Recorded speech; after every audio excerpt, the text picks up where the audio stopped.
fair, because I'm gonna bash Kyrie further, but I want to give him some like props. I understand his concerns.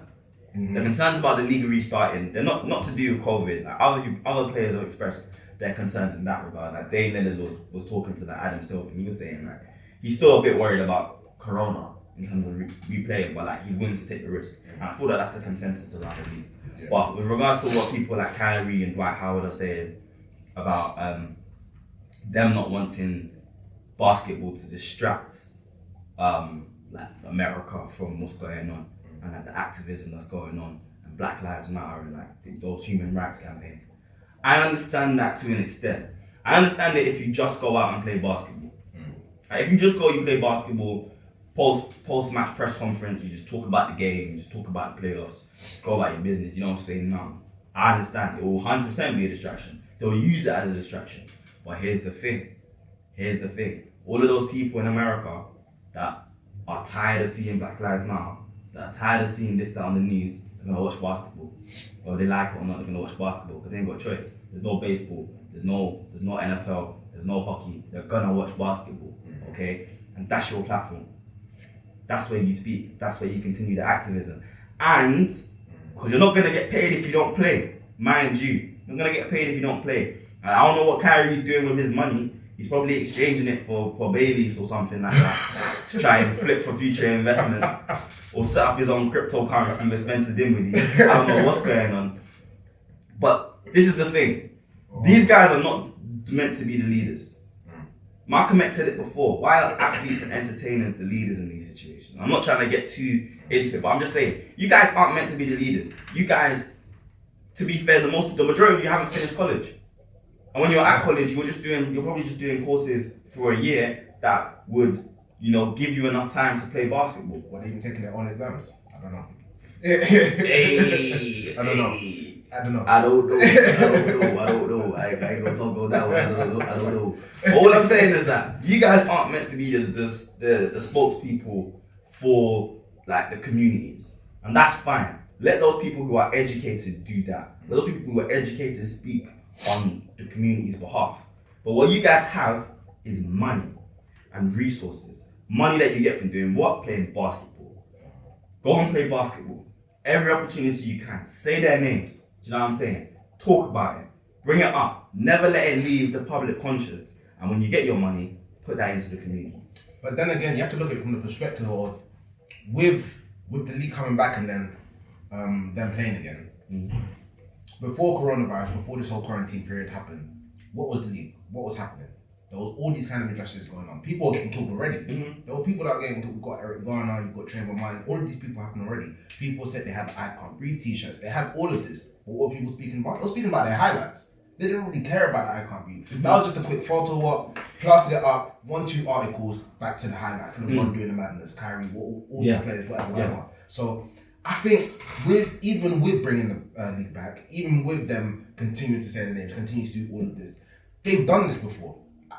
I'm not sure at this moment if I'm completely against the league coming back, but I 100% understand I would not get onto them for saying, look, I'm not playing, I'm not going back to the league. Yeah. Because this is a moment in history, like, that not even, people don't even deep, the civil rights movement wasn't even that long ago. If you actually deep it, in the grand scheme of things, it was not that long ago. All the pictures are black and white for what reason, I don't know. It was only like, less than 100 years ago, or whatever. Wait, whoa, 1960s. That's what I'm saying. 1950s, so 60s. It was not even that long ago. So after that, this is, most amount of countries ever involved in the civil rights movement. Mm-hmm. That was this year. That was in these past few weeks, months. So why take away from that? Why distract people from that? Why allow people to say, okay, cool.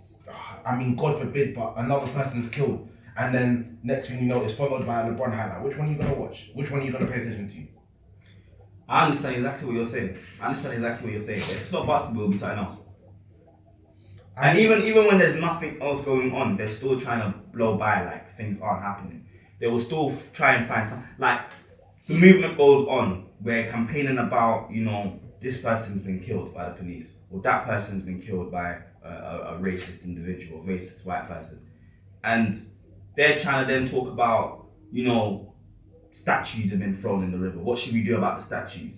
Democrats are in. I can't believe I saw them with my eyes. But Democrats are in Congress kneeling with Kente on. I don't get the correlation. They just said go and grab something African. That's what they went and said. And they said, oh, this one is pretty. Bro, every single one of them. But they will always try and find time.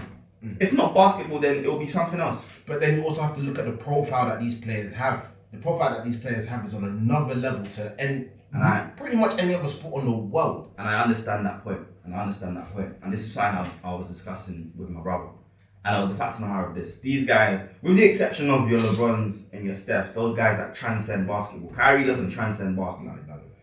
You're famous because you're a basketball player. Mm-hmm. If you stop playing basketball, people stop talking about you. That's what it is. I hear that. So Kyrie was like, he's ready to give it all up. I'm like, bro, if you give it all up, no one's giving you shoe deals. No one's giving you endorsement money. Your celebrity comes from basketball. You haven't leveraged your celebrity in the way to make yourself famous outside of it. Yeah. The only thing you've done outside of basketball is make a basketball film. Like, you haven't leveraged your fame enough for you to walk away from basketball and then for it to be deeply profound. Because what you have to understand is that I think a lot of these players are looking to someone like Muhammad Ali and like looking to his stand. And it's different. It's so different because his one was against a war that he believed to be unjust. And he was saying, you don't even take care of my people here. Why am I going to go fight your war over there? And that's cool. We understand that. That made so much sense. Whereas here you're saying, we don't want to distract from what's going on right now. And it's a thing where you walking away from that, it will make you a martyr for a second. Look at Cap. How long has it been since Cap? Now Roger Goodell was all here saying, y'all should sign Cap. Like he wasn't backroom talking about. I think this is his fourth year out, maybe. Fourth year out. And the reason why it didn't work for Cap is because he wasn't big enough to compel his colleagues to do the same thing. The thing about, like, I'm hearing, and the names I'm hearing, it's like Kyrie, he's the most high profile one. Dwight Howard, Avery Bradley. Like, I'm not even taking the mic. But like, it's a thing where LeBron of all people, who have probably of all the basketball players, or of one of the most high profile basketball players of all time, certainly one of the most high profile players or athletes in the world, regardless of sport, he's saying, look, we can do both. He is saying that. And like, I'm not hearing anything from the likes of, other superstars in the league, like Giannis and this and that, about not being willing to play. Like, who else is in these courts? You know what I'm saying? Austin Rivers was in the court talking about, we can do both. And the people that are articulating their points, they aren't really making sense. Kyrie saying, I'm willing to give it up. I'm like, gee, if you're really willing to give it up, then do that then. It's true. But it's the thing, once there, you're like, I'm on it if you are. You're trying to gauge how many people are going to back it. It's them ones where like, look, if this is really the stand you want to take, and you don't want to play, because you don't want to distract, and you want to be active, then you need to do that. But if it's a thing about you wanting to hold the whole league, then that's a different story. And I think that's where it's at. Like, at the same time, they're saying, look, our decision not to play isn't going to affect anybody else's. But at the end of the day, your decision not to play, if it's a small subset of role players, because that's what it seems like at the moment. If the league goes on and you don't play, boy, your voice is going to be lost in the mix. But then you think about it, when the league does go back on, and then you get to the playoffs now. Playoffs is one of the biggest sporting spectacles in the world. Yeah. The playoffs is massive. Yeah. No matter what you do, no matter what you speak about, it will always. Imagine if LeBron wins this playoffs now. Him speaking about any injustice that has happened over the past few months, nobody cares. It will go back to the GOAT narrative. Plain and simple. It'll go back to the GOAT narrative. It'll go back to the Lakers. It'll go back to maybe talking about Kobe again, even. But it won't be about Black Lives Matter anymore. It'll be about, oh my gosh, LeBron won the playoffs at the Lakers, he's done that 3 defeat, etc., however many narratives that you want to get. That narrative will exist as well, but this is what I'm saying, though. If you go back to what happened before with Eric Garner and them wearing the I Can't Breathe t-shirts, if we're being really, really honest, aside from a few tweets here and there, that's as far as the movement went. Prior to the league prior to all of this stuff happening, aside from, say, Malcolm Brogdon, who went and protested, and Jaylen Brown and certain guys like that, DeMar DeRozan and Russ.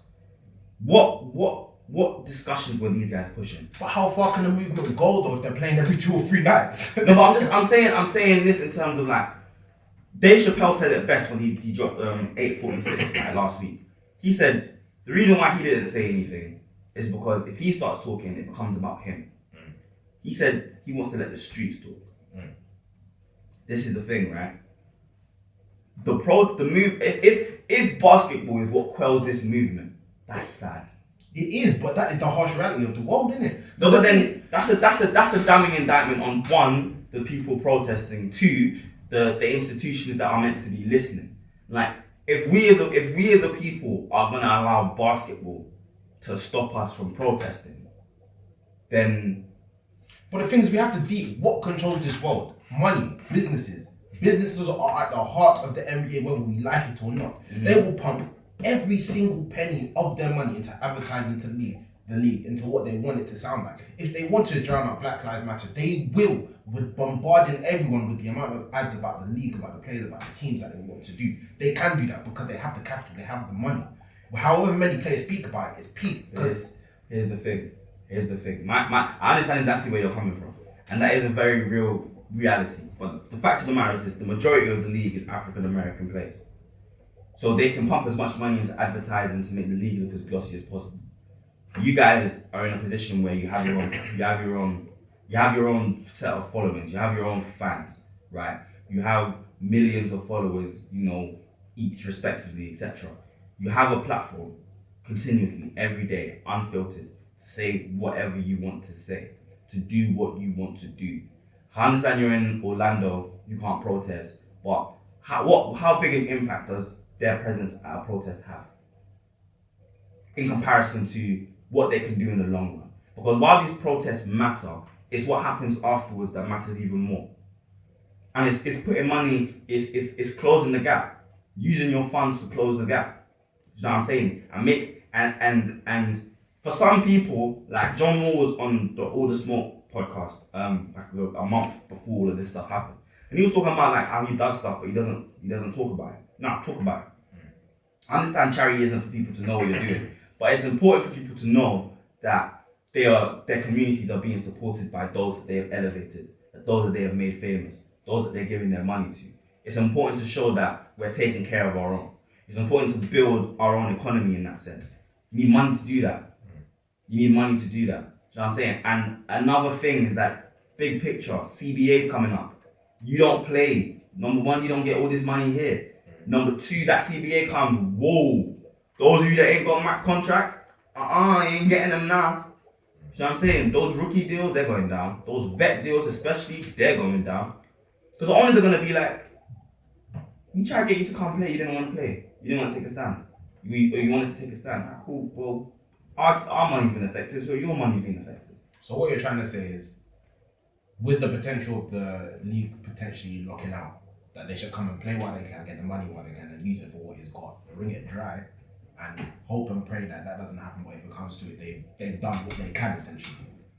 I think yeah, because I think one, you can still be active, you can still pay attention to what's going on outside of the proverbial bubble. You can still talk on these issues. You can use any platform you have, anytime a camera's on you, to bring light to these issues. Talk about, this game is important and the playoffs are important, but what's more important is what's going on in Atlanta, what's going on in Minnesota, etc. This and that. Rachel Nichols made a point talking about how she spoke to a lawyer friend of hers, saying that if all of the NBA players in their teams, in those respective cities, came together and said, these are a set of new police laws that prohibit you from shooting someone that has their arms up, or using this type of maneuver to apprehend a suspect, or keeping a suspect on the ground for more than X amount of time. If you don't make these police laws, we're not going to play in your city.